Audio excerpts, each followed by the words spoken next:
Boa noite a todos, a todas e a todos. Estamos iniciando aqui mais uma live. Hoje já peço desculpas antecipadamente por conta da minha voz, eu sou meio rouca. E estamos iniciando hoje uma live que o nosso convidado, o Horácio Melo, professor, que irá nos falar sobre o drama que ele passou, né, por ter contraído o Covid no hospital. E então nós vamos ter o relato do professor Horácio Melo, que é professor universitário, supervisor regional aqui da Rede Estadual de Ensino e que passou por momentos terríveis, né, na UTI por conta do Covid. E ele mesmo que faz questão de dar o depoimento para falar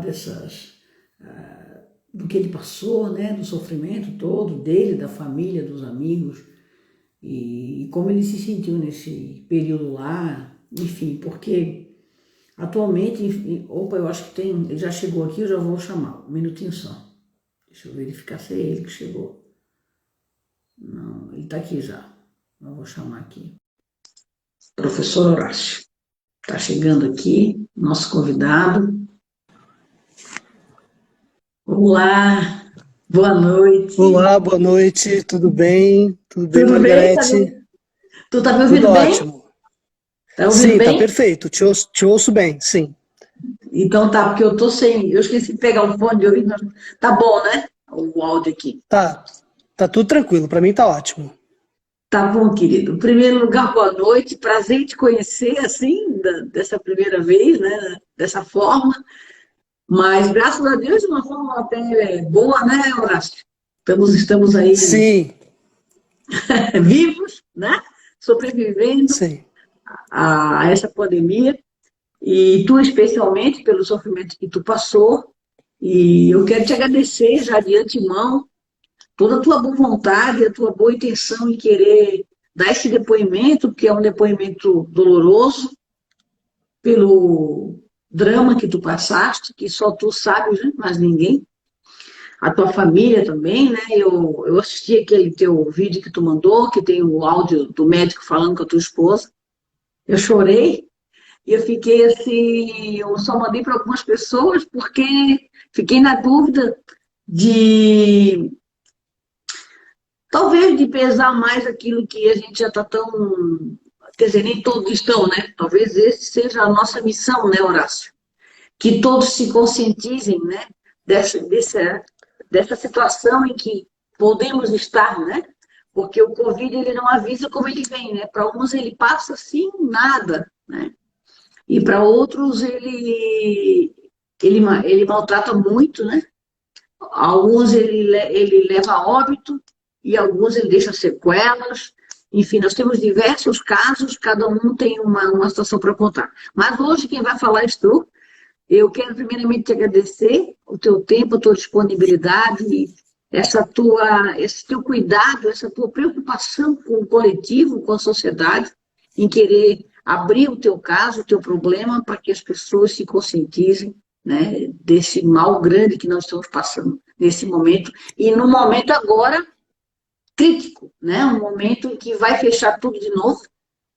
Hoje o Poder Judiciário suspendeu as audiências presenciais, aliás, suspendeu todo o atendimento presencial, só vai com prazo até 12 de março. Então, até 12 de março, o Poder Judiciário não vai ter atendimento presencial. Eu tenho a impressão que os cartórios daqui a pouco também. E já teve algum decreto municipal para praias, bares, algumas coisas vão ficar paradas aí por uns 15 dias. Então, um momento bastante difícil, talvez o pior momento que nós estejamos passando agora, né? Então, eu gostaria que tu te apresentasse, o que tu fazes, e começasse do começo, né? E nos contasse como que aconteceu, Certo. se tu te prevenias, se tu usava máscara, se tu fazia a limpeza, como é que tudo começou, tá bom? Fica à vontade. Tá bom. Então, como tu sabes, eu sou professor, né? Espero que estejas me ouvindo. Eu estou no interior de Santo Amaro, na casa dos meus sogros, zona rural.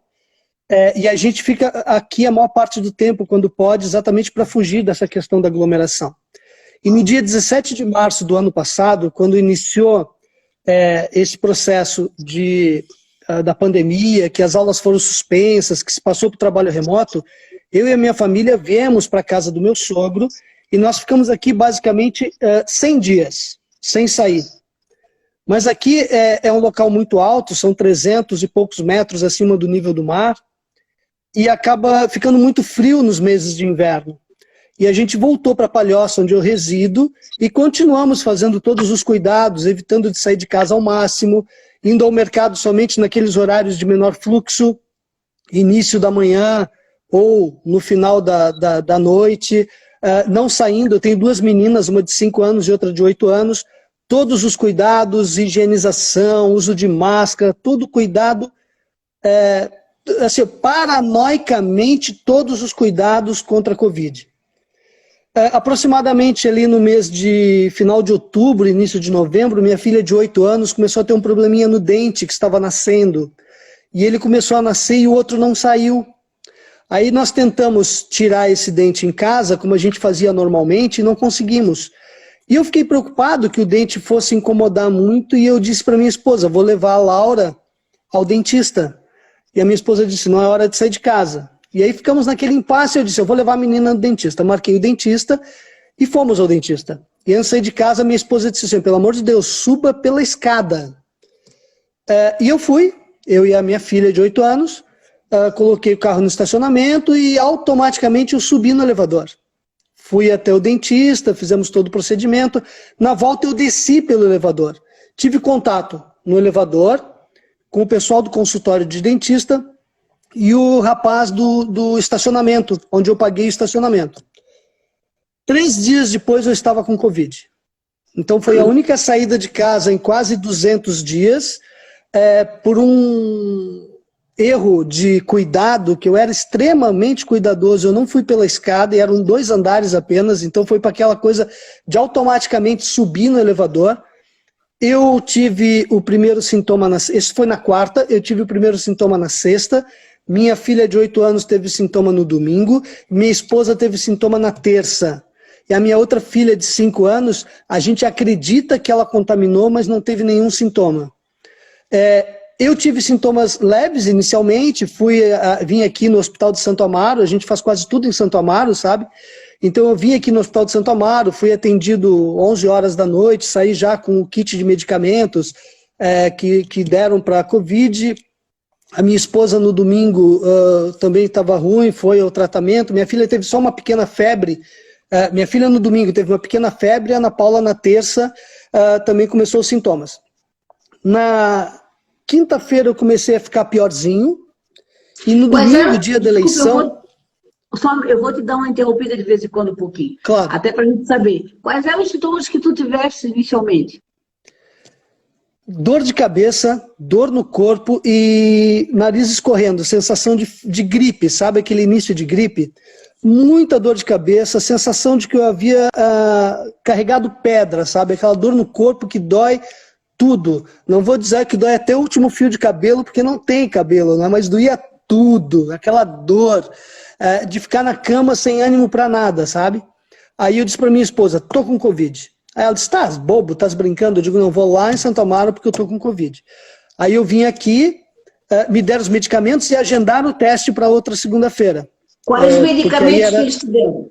Quais os medicamentos? Certo, me deram Tamiflu, me deram azitromicina, me deram, acho que ivermectina, e um outro que eu não lembro agora. Então, eram esses medicamentos. A minha esposa faz uso de Requinol, como é que é o nome aí que todo mundo indica para tomar? Esqueci o nome. Requinol é esse medicamento que está na moda aí, que todo mundo fala que precisa tomar para Covid. Esqueci o nome. Não. O nome comercial dele é Requinol. Eu esqueci o nome dele, mas é o que o Bolsonaro... Requinol, que é qual o nome? A Ana Paula está aqui nos assistindo. Qual o nome dele, Ana Paula? Ela botou Requinol. Requinol é o nome comercial, mas é o O nome dele eu não lembro agora, mas é aquele que o Bolsonaro fazia propaganda. Cloroquina. Então a Ana Paula faz uso de cloroquina há muitos anos, porque ela tem uma doença autoimune. Aí eu tomei a cloroquina dela em casa também, porque eu estava, né, a gente começa a ficar meio preocupado. E aí eu tive uma pequena melhora e na quinta-feira eu comecei a sentir o cansaço respiratório. Na quinta-feira eu comecei a sentir aquela pressão no peito, aquele cansaço respiratório. E no domingo, dia da eleição, a Ana Paula já estava ruim, assim, estava bem abatida. Eu pedi para minha cunhada, ó, Natália, me leva para o Bahia Sul. Eu cheguei no Bahia Sul às 2 horas da tarde, 1h30, 2 horas, mediram minha oxigenação, porque eu desci do carro, do estacionamento até ao atendimento, eu já cheguei muito ofegante. Aí a moça perguntou, o senhor precisa? Eu disse, eu acho que eu não consigo respirar. Ela já mediu minha oxigenação com oxímetro, e eu estava naquele momento com 83%, quando o ideal é acima de 90, 94, né?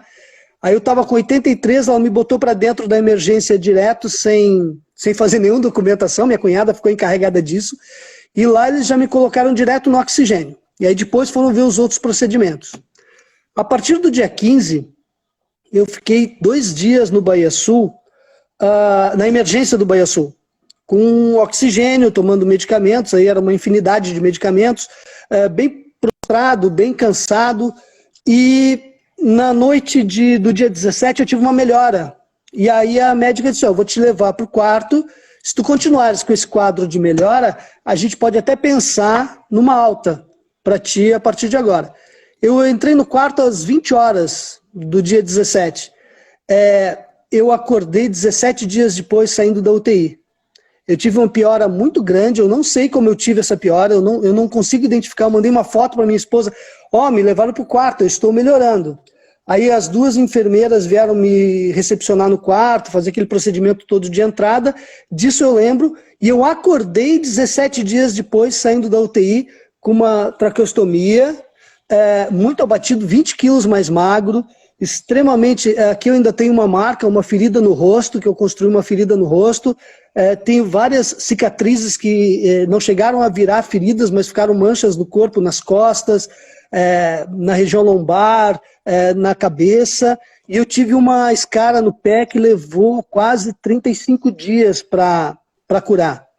Aí eu saí da UTI, acho que no dia 4 ou 5 de dezembro, e eu saí do hospital no dia 19 de dezembro, porque nesse período todo, entre sair da UTI para casa, eu necessitei aprender a comer, aprender a deglutir, né? Aprender a respirar novamente. Eu tive que aprender a falar, porque eu estava com a traqueostomia e eu pensava, eu vivo da minha voz, eu sou professor, eu nunca mais vou conseguir dar aula. Eu cheguei a ter esse pensamento, sabe? E a minha força de vontade, ela era sobre-humana. Eu sempre pensava nisso, eu preciso melhorar porque eu vivo da minha voz, né? Eu não posso me dar o luxo de não falar. Eu faço isso há 32 anos, então eu não me imagino fazendo outra coisa, porque eu não sei fazer outra coisa.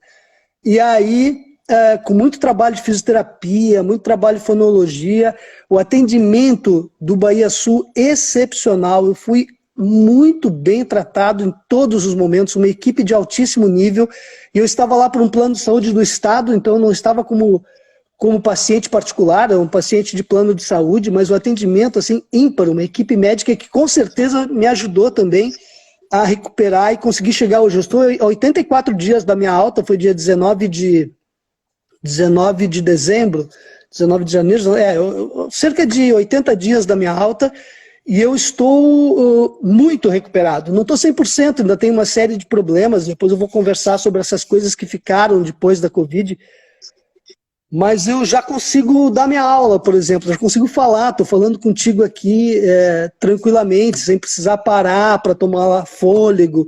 Eu não tive nenhuma sequela cognitiva, felizmente, eu tinha muito medo das sequelas cognitivas, sabe? O pessoal fala de perda de memória, não tenho. E eu gostaria de fazer um registro sobre a questão do meu período de UTI. O meu período de UTI, ele se confunde o meu período de delírio, porque foi um delírio de 17 dias. Eu vivi uma vida paralela por 17 dias, Margarete. Tem então, coisas que eu não sei se... conversar. Eu ia te chamar para esse período aí, como tu falou que ela disse para mim que eu ia melhorar, e capaz de você ter alta e aí tu acordar 17 dias depois. Tu não lembra de nada Isso. não lembra de nada? Então, eu vivi uma vida paralela, eu vivi uma outra vida. Eu vivi durante esse período coisas que eu não consigo mais distinguir o que é real, o que foi delírio. Porque Quer escutar pra a gente? coma induzida, sim, eu converso sobre isso, claro. Só que sempre lembrando assim, algumas coisas que eu vou te falar podem não ter ocorrido, mas para mim ocorreram, tu entendeu? Elas marcaram, elas tinham um cheiro, elas tinham um gosto, elas tinham sensação tátil. São coisas que eu vivi, só que eu provavelmente não vivi, entendeu? Muitas eu já confirmei que eu não vivi, o que é muito louco, entendeu? Mas eu vou conversar sobre elas porque é uma viagem muito, muito estranha e que eu sempre digo para quem tem um parente na UTI assim, eu, Horácio, eu não sofri. Em nenhum momento do meu período de internação eu tenho alguma sensação de dor ou sofrimento. Eu vivi uma vida paralela. Quem sofreu foi minha família. Minha família sofreu muito. Tu viste aquele áudio lá que eu propositalmente fiz aquele vídeo chocante, Eu porque chorei assim, com ela. Eu chorei com a tua eu esposa. choro toda vez quando eu escuto, eu choro aquele vídeo, entendeu? Porque ele marca, eu não vivi aquele vídeo, eu escutei depois que eu saí. Ela inclusive não queria me deixar escutar os vídeos, eu pedi e ela e a minha sogra me aconselharam a não escutar porque ele era muito chocante, porque as coisas são chocantes. Mas daí eu acabei querendo escutar, exatamente para mim saber essas coisas. Então a minha família sofreu muito mais do que eu. Meus amigos sofreram muito mais do que eu. Eu, lá naquele momento que eu estava dopado, eu estava num outro mundo, entendeu? Já vou falar sobre essa vida paralela, Domingas. Funcionou de uma maneira muito louca, porque assim, quando eu acordei, eu achei que eu havia passado 90 dias. De tão intensa que foi a minha vida, naquele momento de sedação, entendeu? Por exemplo, eu ia trabalhar, eu voltava do trabalho, aí daqui a alguns momentos eu já estava numa UTI internado, aí o teto desse quarto que eu estava, que era um quarto imaginário, ele era coberto de desenhos das minhas filhas. Papai volta para casa, papai estamos com saudades. E eu achava aquilo muito lindo, que eu disse, nossa, que sensibilidade o hospital tem, que decorou o quarto com os desenhos que as minhas meninas mandaram. Os fluidos que eu colocava para fora, porque eu sentia que eu colocava alguma coisa para fora pelo nariz e pela boca, eles ficavam flutuando no canto do quarto em balões, como se fossem balões de aniversário. E aí, de vez em quando, alguém entrava no quarto e retirava aqueles balões. Aí, daqui a pouco, eu estava vivendo, por exemplo, eu tive um sonho, porque esse foi sonho, que o irmão do meu sogro, do qual eu não tenho contato muito, muito íntimo, mas ele havia comprado uma fazenda entre São Joaquim entre Lages e São Joaquim, e plantava eucalipto, e eu fiquei 3 dias viajando nessa fazenda com ele, entendeu? Aí a gente comeu churrasco, eu andei a cavalo, e eu tinha todas as sensações, o cheiro do cavalo, o galope, o vento no rosto, eu vivia tudo isso. Aí daqui a pouco eu já estava de volta dentro do hospital. Então eram coisas assim, eu sei que a minha esposa bateu o carro e deu perda total, e que ela havia sofrido um esmagamento do peito com a direção, e que não sabiam se ela ia morrer ou não ia morrer, e aí daqui a pouco eu olho para o lado na UTI, dentro desse meu delírio, e ela estava na UTI comigo, ela dizia, não te preocupa que eu estou bem, eu vou voltar para casa para cuidar das crianças, mas tu fica mais um pouco aqui. E a primeira coisa que eu fiz quando eu olhei ela na saída da UTI, ela disse, que carro? Não, tu bateu o carro. Ela disse, não bati carro nenhum, menino. O carro tá lá embaixo, eu não bati carro nenhum. Mas para mim era tão real que o carro havia tido perda total e estava no depósito do Detran. A gente decidiu o que fazer, porque ela não sabia o que fazer, estava esperando eu voltar para casa. Então, por exemplo, um colega de trabalho, que é o Arilson, um professor que trabalhou comigo durante 2 anos, ele foi me visitar no quarto da enfermaria, e ele foi me visitar como uma entidade do candomblé chamada Yansan. E aí ele chegou lá e eu disse, Arilson, ele disse, não, esse aqui Arilson é meu cavalo, eu sou Yansan, eu vim te visitar para te dar um passe e dizer que tu vai sair daqui, tu não te preocupa porque tu vai sair daqui.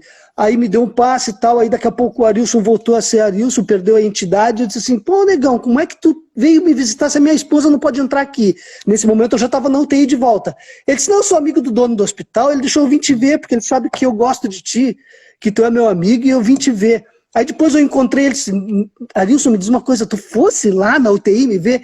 Ele disse, não, em carne e osso não fui, mas meu pensamento estava contigo. Quando eu soube que tu estavas na UTI, eu fiquei rezando muito por ti. Eu digo, eu contei toda a história, ele disse, aí ele disse, pô, fico todo arrepiado, porque eu pensei em ti, exatamente era o que eu queria para ti. Então são essas coisas assim de uma vida totalmente paralela que eu vivi muito intensa, muito. Por exemplo, eu fui militar por muitos anos, né? Fui militar por 10 anos, e aí eu tenho toda uma cultura, não sei se infelizmente ou felizmente, eu tenho uma cultura armamentista, uma coisa toda que foi inculcada nesse meu período militar. E aí, no hospital chegou uma patrulha da PM que havia achado uma mochila, porque eu ando sempre de mochila, e casualmente minha mochila é camuflada, né? Coisa de milico. E aí, achamos essa mochila e na identidade está aqui, Gilson. E a foto era minha. Aí o cara disse, não, mas esse aqui não é o Gilson, esse aqui é o Horácio. Gilson é um rapaz que serviu comigo em 1986. Então eu trouxe uma lembrança de lá de 1986, ela veio para mim viver no meu sonho. Aí disseram assim, não, a gente achou essa mochila, tem umas roupas, está dizendo que ele está internado aqui no hospital, e tem uma arma e munição. Aí eles foram contar as munições e ela não cabia no carregador. Aí eles disseram assim, não deve ser dessa arma porque o número de munições que tem não é compatível com o carregador. Nós vamos deixar aqui a mochila, depois a gente volta.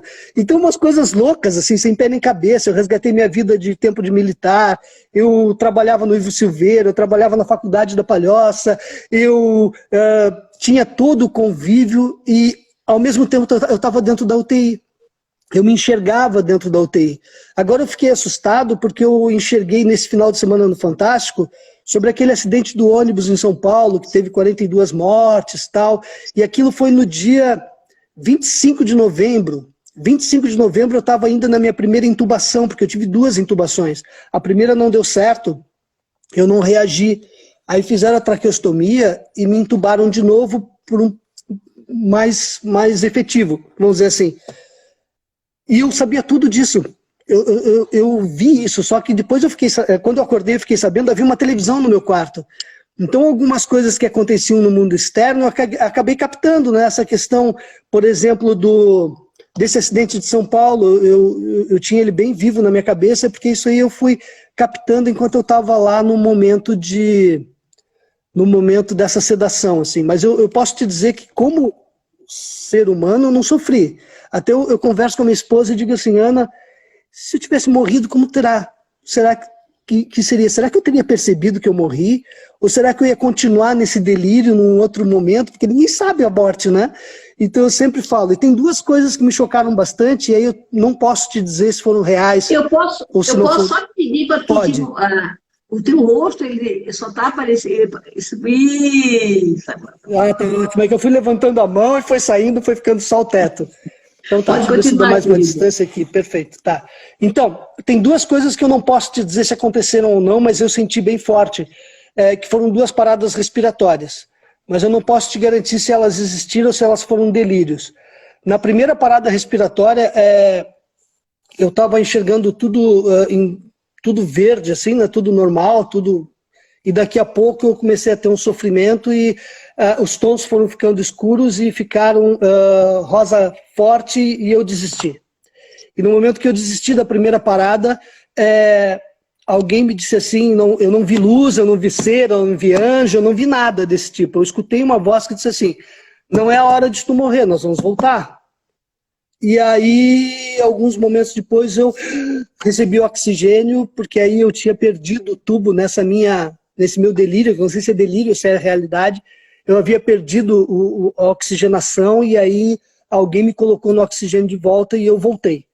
E a segunda, eu não queria morrer. Na segunda, eu tive também a sensação, eu perdia o tubo de oxigênio, eu não sei também, não posso dizer se é verdade ou se é delírio, e eu tive a mesma sensação de perda de oxigenação, de sensação de estar perdendo tudo, e dessa vez eu tinha certeza de que eu não queria morrer. Eu lutei com tudo para voltar e voltei, acordei, estou aqui depois dessa luta toda.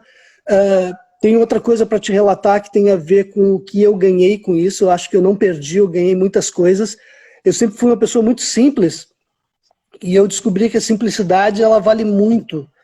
Tu não tens noção da minha sensação de prazer, talvez uma das maiores sensações da minha vida aos 53 anos, que foi tomar uma colher de 10 ml de água, depois de quase 25 dias sem tomar água, sendo hidratado por via parental, eu estava bem hidratado, eu estava com todas as coisas inconformes, mas eu não tinha a sensação da água na boca, porque eu não podia engolir, porque por causa da traqueostomia, eu podia aspirar essa água e me afogar. Então, o procedimento médico é fazer todo um levantamento, até que a questão da deglutição tenha sido recuperada, para que aí sim tu possa começar a tomar água. A sensação de tomar uma colher de 10 ml era o que eu podia tomar de água, ela preencheu a minha boca, me deu uma sensação de prazer que tu não tens noção do que foi aquilo, assim. Foi uma coisa que eu aproveitei cada ml daquela colher com uma sensação de prazer. A outra coisa que me foi muito grata foi descobrir que eu tenho muitos amigos, eu tenho mais amigos do que eu imaginava. Num certo momento, a nossa condição financeira ela exauriu, eu não tinha mais como pagar um acompanhante, a minha esposa não tinha mais como me acompanhar, porque estava muito cansada, e eu lancei nas minhas redes sociais um pedido, se alguém poderia ficar comigo. E apareceram 3 amigos, um que trabalha comigo hoje, um colega de trabalho de 1986, que veio porque ele disse, nossa, a gente trabalhou muito, tu sempre me ajudasse muito, eu preciso te ajudar, e veio ficar comigo. E uma aluna de 2005 no Colégio de Aplicação da UFSC, que também, olha, professor, o senhor fez tanta coisa por mim mesmo sem saber que eu gostaria de estar junto. Agora ela é uma moça que tem vida própria, trabalha, e foi lá e passou uma noite comigo também. Uma aluna agora aqui da Faculdade da Palhoça, ela e o marido se revezaram, cada um ficou comigo uma noite. Então, assim, muitas pessoas que... esse mesmo de 1986, que eu não vou dizer o nome porque ele é policial civil, e ele não estava autorizado a ter contato com alguém que tivesse Covid, então ele pediu que, inclusive, eu não publicasse nas redes sociais, porque ele não poderia se expor, e ele foi, mesmo colocando o trabalho dele em risco, ele foi em prol de uma amizade a qual nós não nos víamos presencialmente há mais de 5 anos. E ele foi lá e passou uma noite comigo, mesmo com a questão profissional dele, de alto risco, né? Que ele estaria indo contra uma diretriz, ele foi lá e acompanhou e ficou comigo. E quando eu saí aqui, eu encontro pessoas que às vezes eu nem tenho, nossa, professor, eu estava rezando por você. Então essa é outra coisa que eu queria deixar de uma mensagem aqui. Embora as pessoas considerem, eu não sou espiritualista, eu não sou religioso, eu não sou nada, eu creio em Deus. A questão da oração, do pensamento positivo, como isso é importante. Muitas pessoas estiveram orando e desejando que eu tivesse melhor. Então foi muito bom. Assim, eu ganhei muitas coisas do que eu perdi. Então esse foi mais ou menos assim, um resumo rápido da minha estada no Bahia Sul. Fui muito bem tratado, como eu te falei. A questão fundamental que eu acho que tem ali é a questão do atendimento personalizado, sabe? As pessoas sabem teu nome, elas te cuidam, elas te tratam bem. Isso é fundamental para quem está numa situação tão delicada como a que eu passei. Como eu te falei, eu perdi 20 quilos, né? Eu estava muito debilitado, mas a única coisa que eu tinha era a certeza de que eu precisava ficar bem. E agora, o que eu te falei lá da questão do sofrimento, os problemas ou os traumas que eu gerei nas minhas meninas, né? A minha menina mais velha, ela é mais introspectiva, e aí quando eu comecei a fazer algumas lives do quarto, ainda no quarto da UTI, depois que eu acordei, eu comecei a fazer algumas lives com a família, embora eu não falasse, eu gesticulava, a psicóloga que acompanhava, que fazia mais a interlocução, e a minha filha mais velha, ela virava e não tinha coragem de me olhar, porque eu estava com um tubo na garganta, eu estava com uma sonda no nariz, eu estava com uma ferida no rosto, o rosto que não era o meu, né, porque eu estava debilitado. E a minha filha mais nova, de 5 anos, ela não desgruda mais de mim. Eu vim aqui para um local mais reservado para fazer essa conversa contigo, porque se eu estivesse lá, ela estaria agora aqui no meu colo gritando, papai, papai, papai, papai, papai. Ela já fica em pânico porque eu vou sair do lado dela. Por quê? Porque eu saí e não voltei, né? Eu saí de casa, seu pai vai ali no hospital, e eu fiquei 34 dias fora, e com certeza, embora ela não tenha convivido diretamente com a questão do que é a morte ou a perda, ela deve ter sentido da apreensão do resto da família, isso tudo, né? Depois a mãe ficou com Covid, ela precisou vir aqui para casa da avó. Meu sogro e minha sogra são, nesse momento aqui, o nosso suporte maior, eles nos apoiam muito. Minha família, eu sou do Rio Grande do Sul, né? Minha família está lá em Bagé, mas essa família que me adotou aqui, da família da minha esposa, que tem garantido, também garantiu essa minha sobrevivência, né? Foram eles que me apoiaram muito e continuam apoiando nesse momento. Então o trauma que as minhas meninas sofreram é muito grande. E eu vejo alguns especialistas dizerem assim, porque o trauma que as crianças... Não, o dano psicológico das crianças que não vão estar nas escolas nesse momento... o dano psicológico da minha filha de 5 anos, que ia prestes a perder o pai, e tu vai fazer uma criança ir para a escola para contaminar professores, para levar para casa e contaminar o resto da família, isso é um absurdo. Eu, como educador, sou profundamente contra o retorno às aulas. Não é um momento de retorno às aulas, é um momento da gente ficar em isolamento social. As pessoas estão vivendo como se nada fosse nada. Tu anda na rua, ninguém usa máscara. E assim eu penso, nossa, se eles tivessem sofrido 1/10 do que eu sofri, já teriam voltado atrás. Tem um determinado exame chamado gasometria. Eu fazia 1 por dia. É um exame extremamente doloroso, em que tu tira sangue da artéria e depois tu tira sangue da veia durante 1 minuto para ver como é que está o teu fluxo sanguíneo. Isso é uma tortura medieval, porque a agulha tem que ser enfiada lá dentro, quase tocando no teu osso. É uma dor terrível. E eu fazia 1 por dia. Mesmo acordado, devia ter feito. Devia não, eu tenho uma pasta de exames que tem uma pilha de exames que eu saí do Bahia Sul. E depois de acordado, eu fazia gasometria todos os dias para ver se o meu organismo estava oxigenando de maneira eficaz ou não. As pessoas não têm noção desse sofrimento que essa doença provoca. E os danos posteriores. Hoje eu estou com 40% da minha capacidade respiratória, eu faço fisioterapia 3 vezes por semana, eu faço fono, eu hoje consigo caminhar na esteira na velocidade de 2,5 km, a velocidade normal de um adulto é 4 km por hora, eu hoje consigo caminhar 2,5 km por 10 minutos, mas há 15 dias atrás eu não conseguia. A fisioterapia que está me recuperando. Segundo o meu pneumologista, nós vamos ter aí um trajeto de 6 a 8 meses para que eu recupere a minha capacidade pulmonar de um adulto saudável, que é de 80% da capacidade máxima de um pulmão adulto. O pulmão adulto hoje é em torno de 6 litros, o meu está com 2,1 litros. 1/3 da capacidade de um adulto eu tenho hoje. Então, por exemplo, eu consigo caminhar muito bem. Primeira rampa que eu pego pode ter 10 graus de inclinação. Eu já tenho que ir para o passo do vovô, dar aquela seguradinha, devagar, porque se eu acelerar, eu chego lá em cima oxigenando 78, 80, 82. Eu consigo hoje recuperar rápido. Eu virei escravo de um oxímetro, né? Eu comprei um oxímetro e sempre estou com ele, estou oxigenando ali de 94 a 97 normal, parado. Caminhando, eu estou oxigenando ali de 92 a 94, tá bom. Agora, se eu pegar uma subida, vai 88, 86, 82, aí eu tenho que parar, respirar fundo, a minha recuperação está rápida. Eu, em menos de 10 segundos, eu recupero, quer dizer que eu estou com uma capacidade pulmonar que está me ajudando, mas eu tenho algumas coisas que são complicadoras. Por exemplo, eu não posso me dar o luxo hoje de pegar Covid de novo, né? Porque só me sobra 40% do pulmão. Isso vai ser um decreto de morte. E as pessoas não estão pensando em mim, não estão pensando nelas, mas eles vão pensar em mim. Está me entendendo? As pessoas não estão imaginando que elas podem ficar doentes, que os parentes delas podem ficar doentes. Praia lotada, balada, gente, bar lotado. Tu passa no bar, o pessoal lá. Hoje começou o campeonato catarinense. Se tu for aí, sair pela cidade, tu vai ver N bar transmitindo o jogo ao vivo com todo mundo sentado sem máscara, de boa, tá me entendendo? As pessoas não estão entendendo e o governo não está entendendo. Aí tu vê alguns organismos, como a FEComércio hoje dizer que é inadmissível fechar o comércio.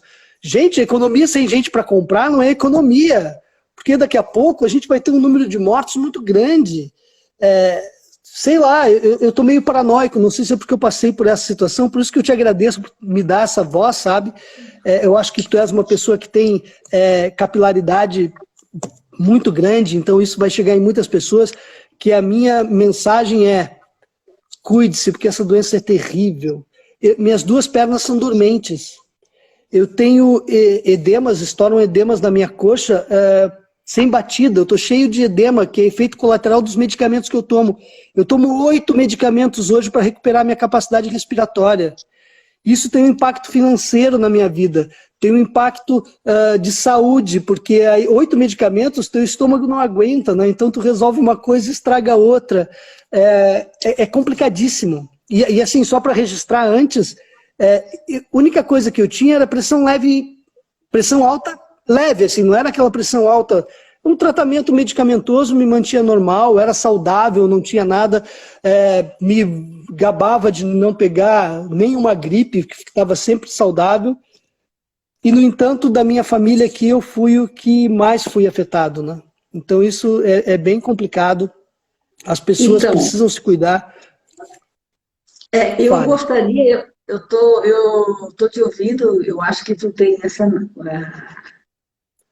Tu tá falando, eu tô aqui. Eu tenho uma. Eu sou espírita, né? Também não tenho. Antigamente não falava, porque, primeiro, que eu acho que o espiritismo não é uma religião, né? Ele é uma ciência porque ele se auto-explica. Ele é, para mim, uma fé raciocinada, né? Kardec já dizia, é uma fé raciocinada, porque ela tem lógica, ela tem explicação. Ela não é uma coisa do milagre, né? Ah, eu vi uma coisa, o fantasma. Não, não é isso. Então, tu estavas me falando toda essa vida paralela aí da UTI, e eu imaginando tudo, né? Pelo meu olhar, né? Pelo meu olhar espírita. Eu, com certeza, eu não vou falar sobre isso aqui agora, que eu quero que tu fale, porque até nós temos mais de 20 minutos aí, 25 aí, tem tempo. Mas não vou falar sobre isso agora, mas eu gostaria depois de nós conversarmos sobre isso, que eu acho que vai ser bom para ti saber, porque tu fosse privilegiadíssimo, né? O teu espírito é livre e foi passear, e o teu corpo ficou ali. Por isso, que tu falou, Mara, eu não tive sofrimento, né? E isso é um privilégio. Isso é um privilégio, porque não é regra. Nem todo mundo que teve, né? Eu também fui uma privilegiada. Eu tive um momento ruim na minha vida, que foi há 9 anos atrás, que eu comecei a me sentir cansada também. E fui ver, eu estava toda com isquemia, né? Eu tenho 4 pontos de safena. E de repente eu fui fazer um cateterismo, fiquei e operei. Eu estava com 98% da minha artéria principal entupida. 98%. Por 2% eu não tinha infartado fulminantemente, meu infarto seria fulminante. E eu sobrevivi, né? Faz 9 anos, estou muito bem, graças a Deus. Tomo um monte de remédio também, sei o que é isso, está falando aí dos hematomas, porque tomo aspirina prevente e ele vai deixando qualquer coisinha, pá, assim, toda roxa, né? Mas isso é de menos. O estômago está sempre também queimando, aí tem que estar tomando outro remédio, e assim vai, né? Mas eu acordei entubada. E eu lembro que o médico disse assim para mim: olha, tu vais acordar com um tubo na boca, não te assusta. Não teve outra. Eu acordei, pá, quis arrancar o tubo, né? E aí eles me deram morfina, eu acho, porque foi assim que eu saí da cirurgia. E eu capotei de novo. Então, a minha história com o tubo foi rapidinha. Foi 24 horas, nem sei se foi 24 horas. Então eu me sinto privilegiadíssima. Aí eu tive umas viagens também. A gente tem por conta dos remédios, né? O ambiente da UTI, ele é um ambiente assim, né? Então é bem normal o que tu tiveste, né? Com certeza. Mas eu quero te dizer e te dar os parabéns, porque deve ser uma alma encantadora e com certeza tens uma missão aqui. E Deus entendeu que é melhor para ti que tu ficaste mais aqui do que tu tivesse partido. Deus entendeu isso. Deus queria isso, né? Eu penso assim.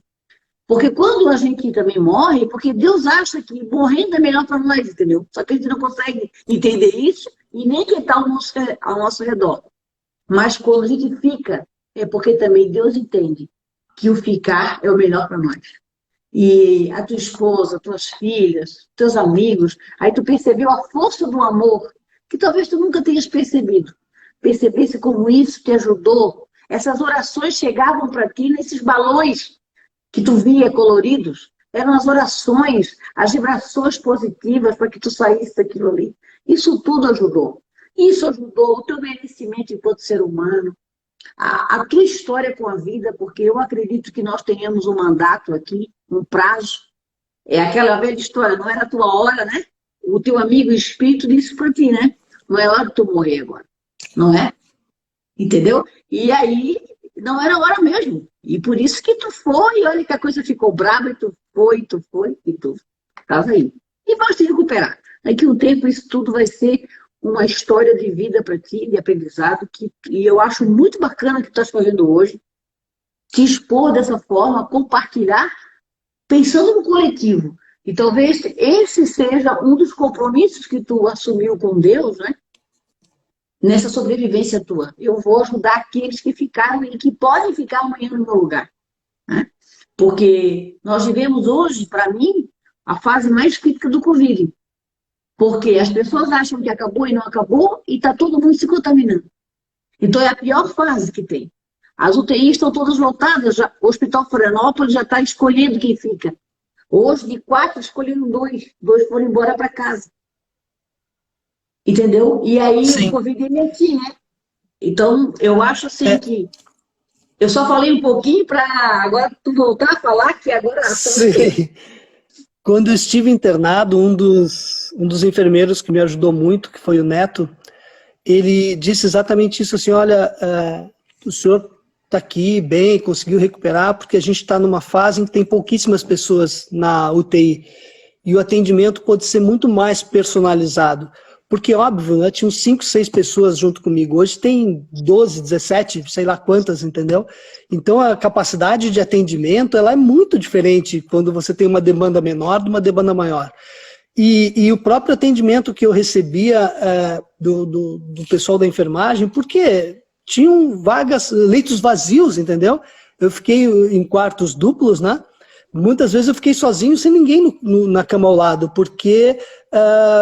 não tinha essa demanda toda. E hoje não, hoje está muito pior. E é isso, essa falsa sensação de que uma vacina é o salvamento da humanidade, quando a gente vê que em dados estatísticos ela vai ter uma eficácia de 50%, 75%, 80%, ou seja, não é a certeza de que ninguém vai ter Covid. A pessoa poderá ter Covid, o que pode ser que ela não tenha um Covid sério, Covid grave, mas ela vai ter e ela vai ser um polo de contaminação, isso que as pessoas não conseguiram entender. Elas estão achando que porque existiu a cura ou melhor, a cura, existiu a vacina para essa doença, de que há cura, quando na verdade não há cura, né? Eu acompanho muito as questões do HIV e AIDS, e HIV e AIDS é a mesma coisa, né? Mesma sensação de falsa segurança, porque hoje, na minha geração da adolescência, né, ter HIV e AIDS era uma sentença de morte. Hoje ela é tratável, não há uma cura, mas é tratável. E com isso... Horácio, é isso que eu penso. Hoje eu tenho amigos com AIDS há 25 anos. Eu tenho amigos que têm vida praticamente normal e quando não fazem os exames é indetectável. Eles têm imunidade... Isso, exato. Eu tive um irmão também. Mas aí, então, assim, nós temos um problema... Não, o que eu queria te falar fala que eu continuo depois. Eu acho que o Covid, eu não sou infecto, né? A minha área, sabe que eu sou advogada, a minha área não é essa, mas eu acompanho muito as notícias pelos cientistas e eu vou pela ciência, né? Eu não vou pelas loucuras aí desse homem aí, eu vou pela ciência. Então, eu acho que, eu não acho, talvez um pouco sim, eu não acho que as pessoas estão assim se deixando levar porque tem vacina, não, a maioria delas. Elas estão assim porque elas estão cansadas de ter que ter uma disciplina, de ter que usar máscara, de não poder ter contato com o outro. Deu um cansaço grande, gigante nas pessoas, em que elas resolveram, sabe, chutar o balde da barraca. Mas tem uns que só dá... Eu tive amigas que teve Covid e que só ficou sem paladar, mais nada. Mais nada. Sim. Outra só não teve olfato, mais nada. Outra foi uma dorzinha. Outras foram para o hospital, outras ficaram no UTI. Ou teve um amigão que teve a tua situação. Ele só não foi entubado. Sim. Eles deixavam ele direto de barriga para baixo, de bruços, né? Isso. Um amigão, irmão meu. E o meu médico cardiologista, amicíssimo do médico que cuidou dele no SSK, não tem, disse o seguinte, que o caso dele, todos tinham ido a óbito, menos ele. Sim. Então, assim, o que é que aconteceu, né? Foi uma oportunidade também para ele, sim, para essa pessoa retornar, ficar, porque o melhor para ele é ficar aqui. E eu acho, Horácio, é esse valor que tu tens que dar à vida agora. Essa coisa que tu falasse, o prazer de tomar 10 ml de água, o prazer de olhar para o céu, o prazer de tomar um café, né? O prazer de estar com a família. Exato. É isso, né? Que a gente às vezes deixou o filho passar assim, ó, nem da bola, né? São as coisas bem simples, elas se revestem de um valor muito maior quando tu percebe que elas são muito importantes, porque tu não consegue fazê-las, né? Então, por exemplo, o dia que esse rapaz, o Neto, por exemplo, me levou com um tubo de oxigênio para ver o sol. Nossa, eu não vi o sol há muito tempo. Eu coloquei uma coletânea de fotos minhas no Facebook, de toda essa trajetória, as fotos que eu registrei estão lá. Inclusive, eu fiz questão de fazer um vídeo onde eu estou de fralda, para as pessoas exatamente perceberem, nós não somos nada. Nós não somos nada. Então, a gente às vezes pensa que é grande coisa, mas nós não somos nada, porque a nossa fragilidade ela é imensa. Então, é importante a gente pensar, eu sempre tive isso como uma premissa, e agora ela é muito maior na minha vida. Fazer o bem sem olhar a quem. Então, eu sempre ajudei muito as pessoas, nunca esperei nada em troca.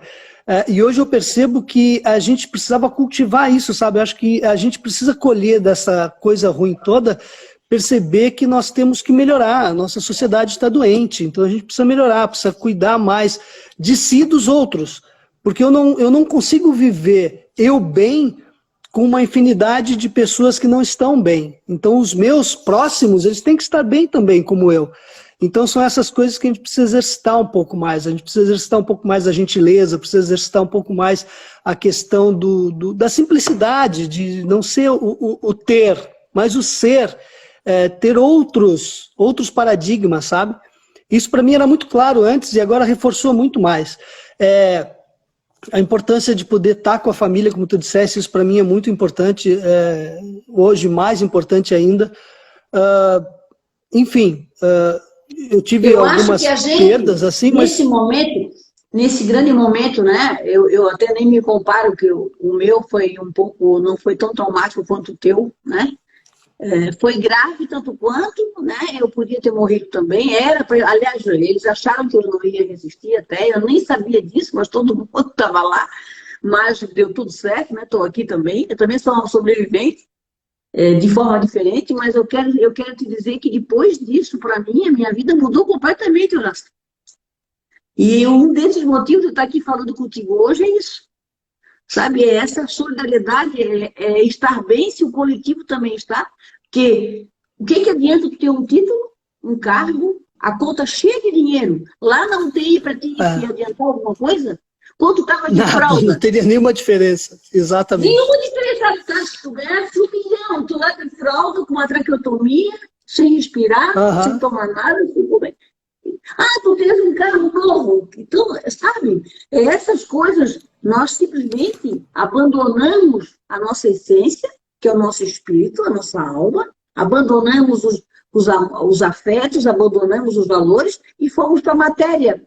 A pessoa vale o que ela tem. Né? Tu pode ver, tu encontra um amigo, tu fala assim, às vezes tu pergunta assim, como é que tá o fulano? Tu lembra do fulano? O fulano tá bem, o fulano é fiscal não sei de onde, ganha não sei quanto, agora comprou uma casa, aí o fulano tá bem. Ele tá bem com dinheiro. Tu entendesse? Então, às vezes, aquela pessoa está ali deprimida, uns suicidam, outros estão em depressão, outros não sei o quê, e o cara acha que ele está bem porque ele tem dinheiro, porque ele tem as coisas. E quando a gente passa por uma experiência dessa, como tu passou, Horácio, agora a tua vida é um mundo colorido. Apesar de tudo isso, ela tem um mundo colorido. Ela tem um gosto para ela dar, né? Lá no hospital passavam vários médicos, né? E um determinado dia eu fui atendido pela médica que me entubou.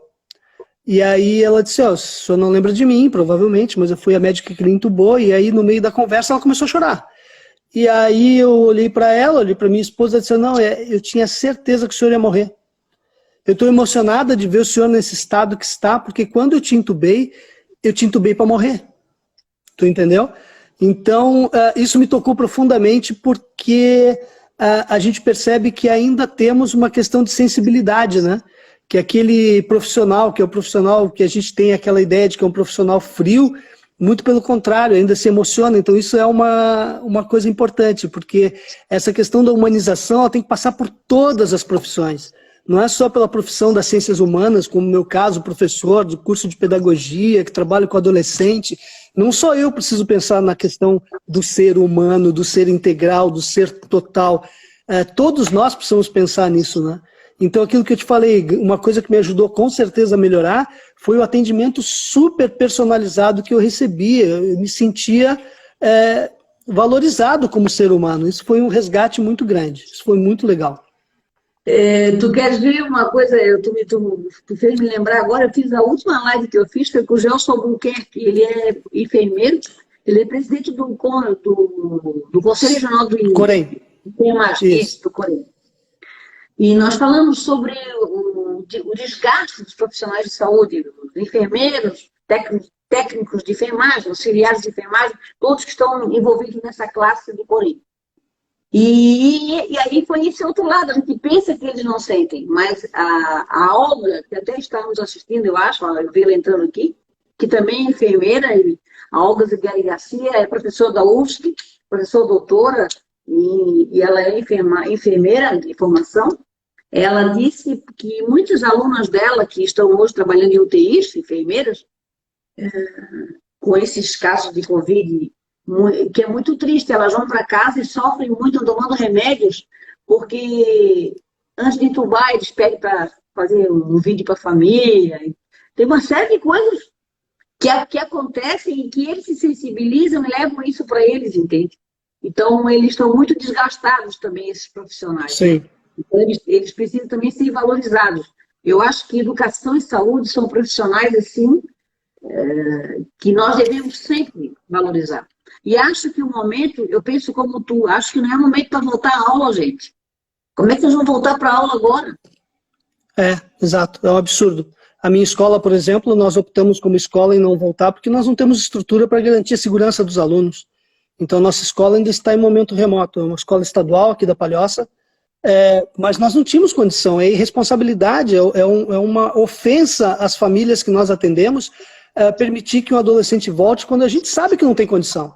Então, o meu diretor foi corajoso o suficiente para bancar a manter o remoto. Aí, por sorte, a Secretaria de Educação apoiou a decisão dele, mas primeiro ele peitou, né, e disse que não tinha condição de voltar, e foi apoiado pela Secretaria de Educação, que também é um mérito, né? Então, acredito que as escolas que voltaram sem condição, faltou coragem do diretor, como meu diretor, de apontar. Eu não tenho como garantir a segurança de 1.100 adolescentes. Imagina, 1.100 vezes 4 pessoas, em média, que é uma família brasileira, são 5.000 pessoas que poderiam ser afetadas se nós voltássemos sem condição sanitária para, por exemplo, higienizar um banheiro de maneira adequada, e aí uma pessoa contaminasse lá 10, 20, ia levar 200 pessoas na Palhoça a serem infectadas.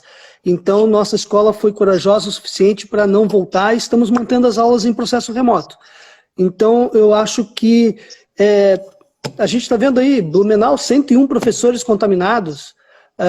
Hoje também tem uma notícia, acho que na Record, 4 escolas estaduais foram fechadas na Grande Florianópolis por casos de Covid em uma semana de aula.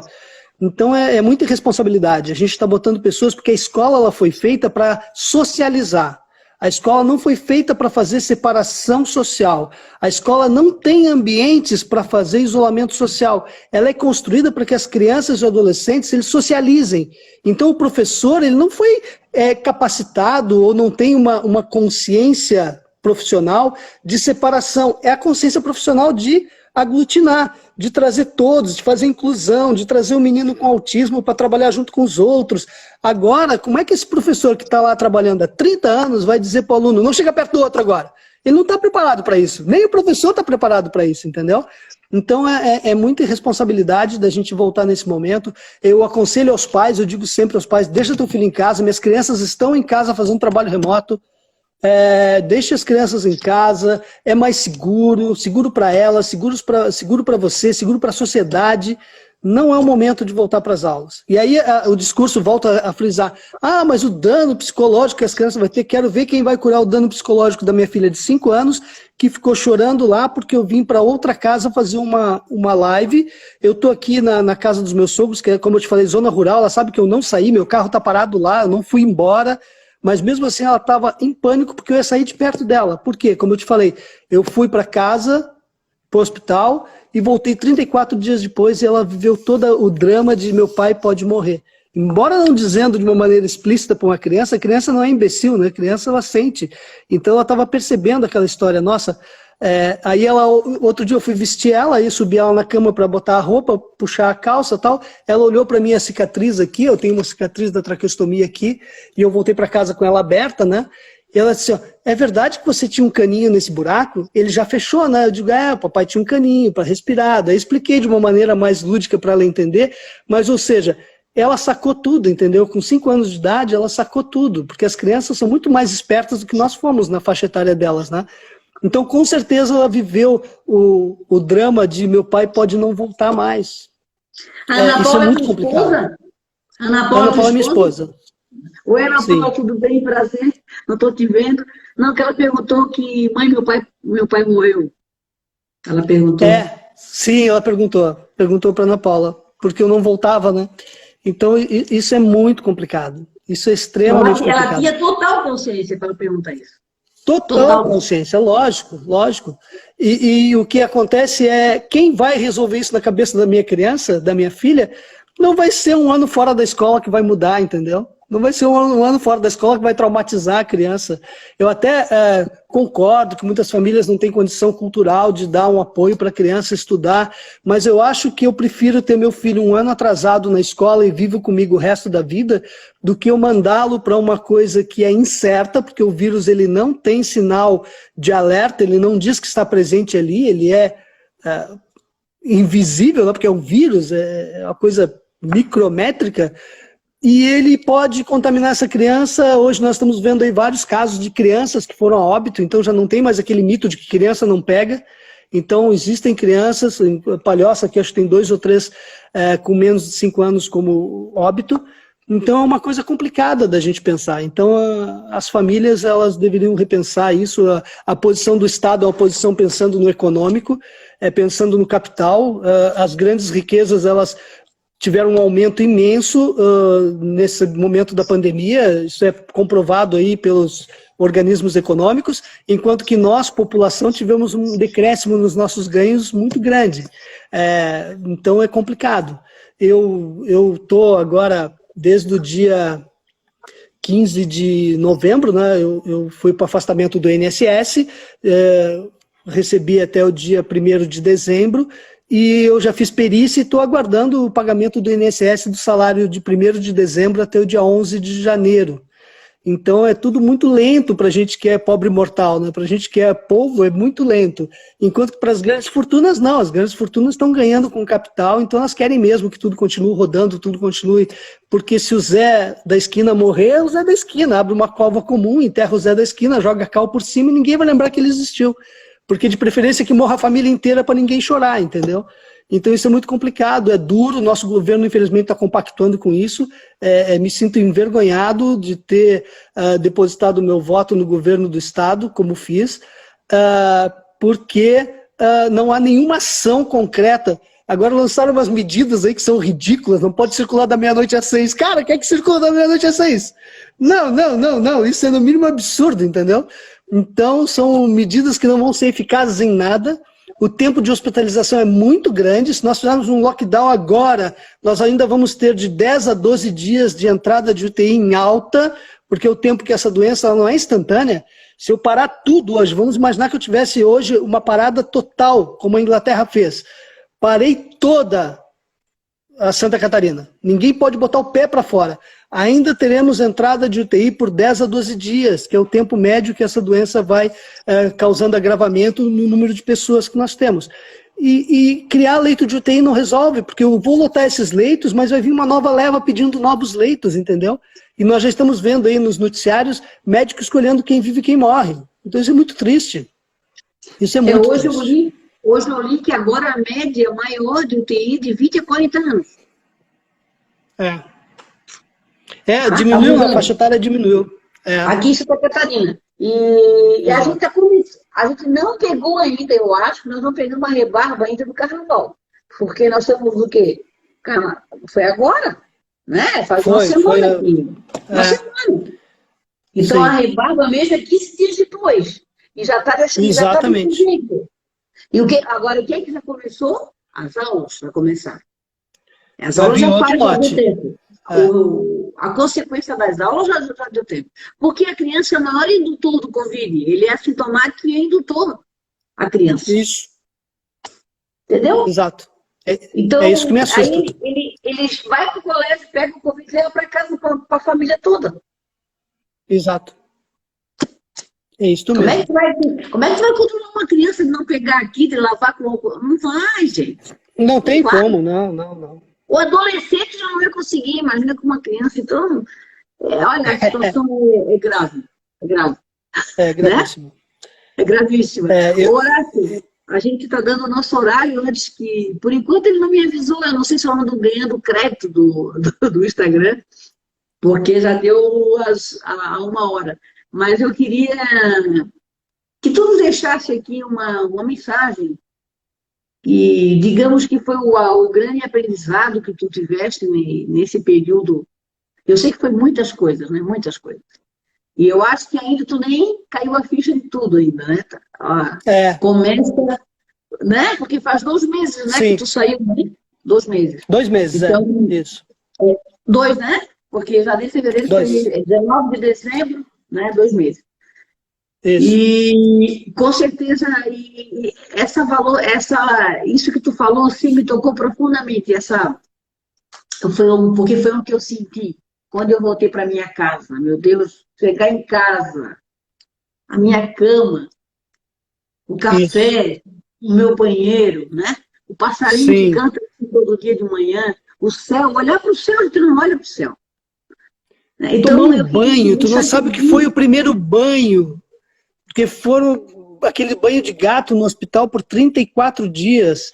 Eu só consegui tomar um banho na minha casa, sabe? Porque os outros no hospital era aquele... Tomei 2 banhos de chuveiro no hospital, mas não foi aquilo tudo. Mas em casa, aquele banho, embora numa cadeira, porque eu não conseguia ficar de pé, né? Eu levei quase 12 dias para conseguir tomar um banho de pé. Tomava banho sentado numa cadeira daquelas de banho. Mas poder estar lá, assim, sabe? A tua casa, ela vira o palácio da rainha da Inglaterra. Por mais simples que possa ser, ela é o palácio da rainha da Inglaterra. Que bom, querido. E nos deixa uma mensagem final aí.